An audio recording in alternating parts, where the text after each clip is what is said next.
So hello guys, welcome back to my channel Mentus knowledge. जैसे कि आप लोगों को पता ही होगा कि हम लोग किस तरह से पढ़ाई किया अभी तक में करते आए हैं और बहुत सारे जो हम लोग क्वेश्चन किए हैं। और जैसे कि पिछले वाले वीडियो बहुत अच्छा था और आप लोग उसको देखे भी। और तो आज हम लोग आशा करेंगे कि उससे अच्छा हो। और आप लोग से रिक्वेस्ट है कि यदि आप लोग नहीं देखें और आप लोग नए हैं तो इस वीडियो को देखने के बाद जो पिछले वाला वीडियो है वह भी आप लोग देख लीजिएगा, ठीक ना। तो यहाँ पे हम लोग जो है बहुत ही इंटरेस्टिंग जो क्वेश्चन होगा और जो बहुत ही इम्पोर्टेंट होगा। तो आज हम लोग दो क्वेश्चन करेंगे। जैसे कि पिछले वाला जो वीडियो था उसमें एक ही क्वेश्चन था जो कि 8 नंबर का क्वेश्चन था और वह जो है लॉन्ग टाइम का लॉन्ग वीडियो बन गया था, मतलब कि आधा घंटा का वीडियो वो जो है बन गया था। मतलब इसलिए जो है और काफ़ी ज़्यादा अच्छा वीडियो था, तो आप लोग देखे भी बहुत अच्छा से। और एक प्रॉब्लम था कि आप लोग लाइक नहीं किए, और हो सके तो यदि वीडियो अच्छा लगा होगा तो लाइक जरूर कर दीजिएगा, ठीक ना। तो यह भी वीडियो यदि आप लोगों को अच्छा लगे तो लाइक और सब्सक्राइब जरूर कीजिएगा। तो यह चलिए स्टार्ट करते हैं। और यहाँ पे हम लोग जैसे कि बहुत ही इंटरेस्टिंग क्वेश्चन जो आप लोगों के लिए है वो हम लोग करने वाला है, जो आप लोगों के लिए बहुत ही इम्पोर्टेंट होगा और आप लोगों को एग्जाम में जो पूछे जाएंगे वही क्वेश्चन हम लोग याद करने वाले हैं। तो ज़रूर बने रहिएगा अंतिम तक। तो चलिए वीडियो को स्टार्ट करते हैं। और आप लोग से आशा है कि जो करना चाहिए वह कर देंगे, चैनल को सब्सक्राइब और लाइक। तो चलिए वीडियो को स्टार्ट करते हैं। तो यहाँ पे देखिए कि यहाँ पे आप लोगों को क्या बताना है कि एक लाइन दिया हुआ है, वहाँ पे आप लोगों को जो उसका अच्छा तरीका से, जैसे कि यहाँ पे एक बार पढ़ लेते हैं। क्या है लिखा है कि सब प्रसंग व्याख्या करें, मतलब कि अच्छा से इसको जो है आपको जो है एक तरह से व्याख्या करना, ठीक ना। उसको एक तरह से हो गया कि मतलब अच्छा से बताना है। ओके, चलिए आगे देखते हैं। तो यहाँ पे है कि देखिए क्वेश्चन है कि मैं, क्या है कि मैं मनुष्य के नाखून की ओर, मनुष्य के नाखून की ओर देखता हूँ तो कभी कभी निराश हो जाता हूँ। लेखक कहते हैं कि जब मैं मनुष्य के नाखून का ओर देखता हूँ तो मैं कभी कभी निराश हो जाता हूँ। अब देखिए क्या कारण था, ये कवि जी बोल रहे हैं। यहाँ पे कहने का अर्थ है कि प्रस्तुत प्रसंग, मत पहले देखिए आप लोग जैसे भी लिखिएगा तो पहले ये कविता कहाँ से ली गई है, किस बुक से है और किस क्लास का। तो आप लोग जानते हैं कि 10th क्लास का है और गोधूली का है, पार्ट 2 का। और इस कविता से लिया गया है। इस कविता का लेखक ये है। तो ये सब पहले लिख देना, उसके बाद इसका जो है लिखना थी, क्या बोलते हैं उसको, इसका जो है सब प्रसंग व्याख्या करना है। क्योंकि अब जो कॉपी आप लोगों का सहेगा तो वो आप लोगों मतलब उसको जो सहेगा उसको भी समझ आ जाएगी, मतलब कि ये कविता इसने लिखे हैं, इस कविता इस बुक से लिया गया ये कविता है। तो हो सके वह बुक भी देख ले, ठीक ना। तो उतना टाइम तो नहीं रहता है, फिर भी यदि रियल क्या बोलते हैं उसको, विशेष केस में, रेयर केस में तो हो सके तो देख ले बुक सब। तो इसलिए आप लोग जो है इस तरह से लिख लीजिएगा। तो अब वह जो है अपना मतलब कि समझ लेंगे कि हाँ मतलब कि स्टूडेंट जो है कुछ है स्टूडेंट में। तो ये काम जरूर कीजिएगा। और जब आप लोग कॉपी लिखिएगा तो चलिए स्टार्ट करते हैं। तो यहाँ पे है कि प्रसंग क्या है, प्रस्तुत प्रसंग, प्रस्तुत कविता प्रख्यात निबंधकार हजारी प्रसाद द्विवेदी, प्रख्यात निबंधकार हजारी प्रसाद द्विवेदी द्वारा रचित ललित निबंध नाखून क्यों बढ़ते हैं। ये जो कविता ये ललित निबंध है। जैसे कि आप लोग जैसे कि हिंदी का फर्स्ट पेज जैसे आप उल्टाइएगा तो वहाँ पे लिखा रहता है कि ये कविता है कि कहानी है कि रेखा चित्र है कि निबंध है, ये आप लोग को लिखा रहता है। तो ये भी आप लोग याद कर लीजिएगा, ठीक ना। और जो फर्स्ट में जो पेज रहता है उसको तो आप रट ही लीजिएगा क्योंकि वो बहुत ही इंपॉर्टेंट होता है आप लोगों के लिए। तो आप लोग क्या कीजिएगा, वहाँ पे जो लेखक रहता है उस कविता का लेखक, उसका भी मतलब कि वह जो कविता है कि कहानी है कि रेखा चित्र है जो भी है, तो वो आप लोगों को जो वहाँ पे याद कर लेना है। तो चलिए उससे जो आप लोगों को 9 से 10 नंबर आ जाता है, वह मिलान चिन्ह करने वाला आता है और ऑब्जेक्टिव में वह आ जाता है। तो वो आप लोग नहीं भूलिएगा, वह जरूर कीजिएगा। और संस्कृत में भी आप लोगों को बता देते हैं, फर्स्ट जो चैप्टर है आप लोगों को पता होगा कि वह बहुत ही इंपॉर्टेंट होता है। उसमें 4 चीज़ जो है वह लगातार पूछे जाते हैं, ठीक ना। तो वह आप लोग जरूर याद रख लीजिएगा, ठीक। तो मंगलम जो फर्स्ट जो आप लोगों का चैप्टर संस्कृत में वह बहुत ही इम्पोर्टेंट होता है, और जो उसमें 4 जो श्लोक है वह श्लोक किससे ली गई है वो आप लोग याद कर लीजिएगा। बहुत हो सके तो संस्कृत का भी सेशन चालू करेंगे, तो पहले हिंदी खत्म कर लेते हैं, उसके बाद जो है हम लोग संस्कृत पर चले जाएंगे। तो पहले यहाँ पे जो ये जो हिंदी का जो अभी सेशन चल रहा है तो इसको पहले जो हम लोग पूरा कर लेते हैं, उसके बाद जो है जो होगा हिंदी हो, इंग्लिश हो, संस्कृत हो, क्या बोलते हो, सोशल साइंस हो, सामाजिक विज्ञान, कोई भी हो, उसके बाद हम लोग करेंगे। तो चलिए स्टार्ट करते हैं। तो यहाँ पे है कि प्रस्तुत प्रसंग प्रख्यात निबंधकार हजारी प्रसाद द्विवेदी द्वारा लिखित ललित निबंध नाखून क्यों बढ़ते हैं इससे ली गई है। शीर्षक पाठ से संकलित, मतलब कि ये जो आप लोगों को बताया कि हजारी प्रसाद द्वारा लिखित कौन है, ललित रचना, ललित रचना नाखून क्यों बढ़ते हैं, ललित रचना नाखून क्यों बढ़ते हैं, इससे जो है ली गई है। तो शीर्षक पाठ से संकलित, ये जो कविता इससे ये जो है ली गई है, इससे संकलित है। इसमें लेखक, इसमें क्या बोलते हैं, इसमें लेखक ने नाखून, इसमें लेखक ने नाखून के माध्यम से पार्श्विक मतलब पीछे की जो जनरेशन होता है, ओके। यहाँ पे कि इसमें लेखक ने नाखून के माध्यम से पार्श्विक वृत्ति को उजागर किया है। पार्श्विक मतलब कि पीछे की जो जनरेशन था उस तरह का जो मानव को याद दिलाया है, ओके।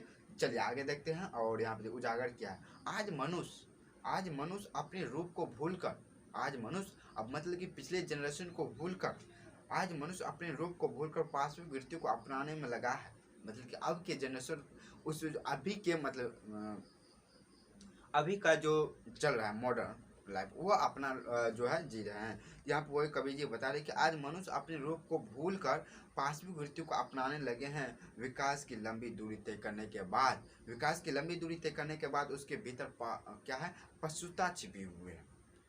क्या है यहाँ पे देखिए, विकास की लंबी दूरी तय करने के बाद, उसके भीतर पशुता छिपी हुई, नखों को बढ़ाना वह अपना ज्ञान समझता है, उसकी पशुता नष्ट नहीं होने वाली है। जो बहुत सारा आदमी होता है कि मतलब कि वह अपना नाखून को नहीं काटना चाहता है। और मेरे ही गाँव में एक मतलब कि एक आदमी है जिसका जो नाखून जब बहुत बड़ा है तो वो काटना नहीं चाहता, ठीक ना। तो इस तरह का आदमी होता है जो अपने जो पार्श्विक आदत होता है, मतलब कि अपने पिछले जो जनरेशन था उसका जो कुछ गुण होता है उसमें आ जाता है कि मतलब कि वह जो है नाखून रखता था और दाढ़ी इस तरह का टाइप का जो है वह भी अपना नाखून नहीं बोलता, उसको काटना पसंद ही नहीं होता है। तो जिस कारण जो वह जो है रख लेता है, ठीक ना। तो इस तरह से मतलब कि वह जो अपने मतलब कि पिछले के जनरेशन को नहीं भूलना चाहता, और वह जो पशुता में उसकी गिनती की जाती है। मतलब कि उतना बड़ा लोग अभी मतलब कि अभी तो ऐसा चीज़ आ गया कि मतलब कि आप लोगों को जो है बहुत ही आसानी हो गया और हम लोगों को। तो चलिए यहाँ पे देखिए, और तो दूसरा क्वेश्चन यहाँ पे एक क्वेश्चन कर लिया है और एक क्वेश्चन करेंगे, उसके बाद ये वीडियो को एंड कर देंगे, ओके। तो यहाँ पे देखिए ये भी छोटा क्वेश्चन है और ज़्यादा लॉन्ग नहीं खींचना चाहते हैं, क्योंकि वैसे पिछले वाले वीडियो आप लोग अच्छा देखे तो कोशिश करेंगे। जैसे कि हम लोग बात किए हैं कि एक वीडियो में मैक्सिमम 2 क्वेश्चन करेंगे, और जो ज़्यादा इम्पोर्टेंट होगा, जो लंबा होगा कविता, उस पर हम लोग जो है पूरा कर लेंगे, ठीक ना। यहाँ पे हम लोग 2 क्वेश्चन करने वाले हैं कि खोखा के दुर्बलित क्या है, कि खोखा के दुर्बलित स्वभाव के अनुसार ही, खोखा के दुर्बलित स्वभाव के अनुसार ही सैनों ने सिद्धांतों को भी बदल डाला। यहाँ पे देखिए क्या करने की बात है कि खोखा के दुर्बलित मतलब उसके बुरे आचरण की वजह से, बुरे स्वभाव के अनुसार ही सैनों ने सिद्धांत को भी बदल दिया। आप देखिए कितना अजीब बात है कि जिसको कोई नहीं मतलब कि बदल सकता, वह जो खोखा क्या क्या मतलब कि खोखा के कारण, उसके खराब आदतों के कारण वहाँ के सैनिक मतलब कि जो सेन साहब के कर्मचारी सब थे और उसके घर में जितना आदमी काम कर रहे थे और जितना उसके जो है जो होता है घर में थे, वह सब जो उसका जो है वो अपना सिद्धांत ही बदल दिया। पहले जो काम नहीं करना था वह खोखा का आ जाने के बाद वह जो करना चाहता था वह भी करने के लिए तैयार हो जाता था। चलिए आगे देखते हैं, इस कारण बोलते हैं कि सिद्धांत भी बदल डाला। चलिए आगे देखते हैं कि प्रस्तुत पंक्ति नलिन विलोचन शर्मा द्वारा रचित विश्व के जैसे कि आप लोगों को बहुत बार बता चुके, इस तरह का आप लोग शुरू में लिख ही दीजिएगा क्योंकि बहुत ही इंपॉर्टेंट होता है। चलिए आगे देखते हैं।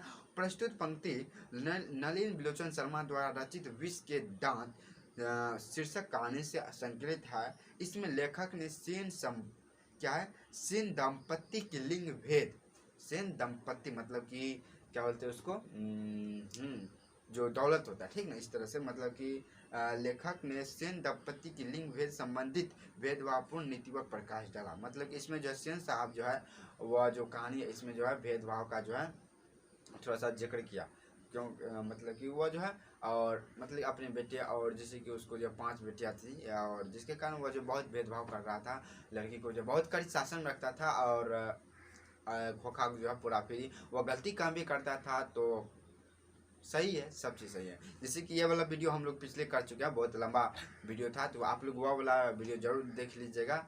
आप लोग जो प्ले लिस्ट मिल जाए आप लोगों को, तो यदि देखना चाहते हैं मतलब उसमें पूरा उसका जो है समरी जो है मतलब कि जो मेन पॉइंट था उसमें हम लोग बातचीत कर चुके हैं, तो जरूर वह देख लीजिएगा। यहाँ पे हम लोग जो है उसका एक छोटा सा पार्ट था जो कि ये जो है पूछा गया था, जो कि 5 नंबर का क्वेश्चन है, तो आप लोग जरूर याद कर लीजिएगा। ये जो क्वेश्चन है 2 क्वेश्चन ये 5 नंबर का, ठीक ना।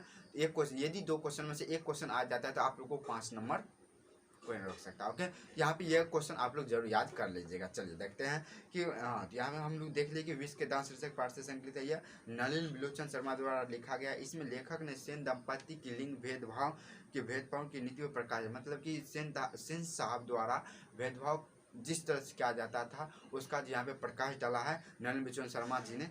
चलिए आगे देखते हैं। सेन दंपत्ति लड़की को क्या है कि सेन दंपत्ति लड़कियों को अनुशासन, तहजीब आदि की शिक्षा देते थे और बेटा को क्या है उच्छल, ठीक ना, उच्छल और बेपरवाह बनने के लिए छोड़ दे रहा था। मतलब कि उसको कोई कहानी वो जो कर रहा है सब सही था, मतलब कि उसको फ्री था, वो उसको फ्री छोड़ दिया था। मतलब कि उसको जो मन था वो खराब ही कर रहा है तो सही है। चलिए आगे देखते हैं। सेन परिवार जैसे घरों में ही दोषपूर्ण सामाजिक परंपरा तथा पुरुष प्रधान क्या है कि सेन परिवार जैसे घरों में ही दोषपूर्ण सामाजिक परंपरा तथा पुरुष प्रधान सामाजिक व्यवस्था के कारण पुत्र को विशेष महत्व जाता था। मतलब कि बहुत समय पहले की बात है और अभी भी बहुत सारे आदमी ऐसे हैं कि मतलब कि जो है बेटे को ज़्यादा जो है मतलब कि उसको जो है महत्व देते हैं और जो बेटियां होती है उसको नहीं देते हैं। तो होता है बहुत सारा आदमी अभी भी है और पहले के टाइम में तो था ही।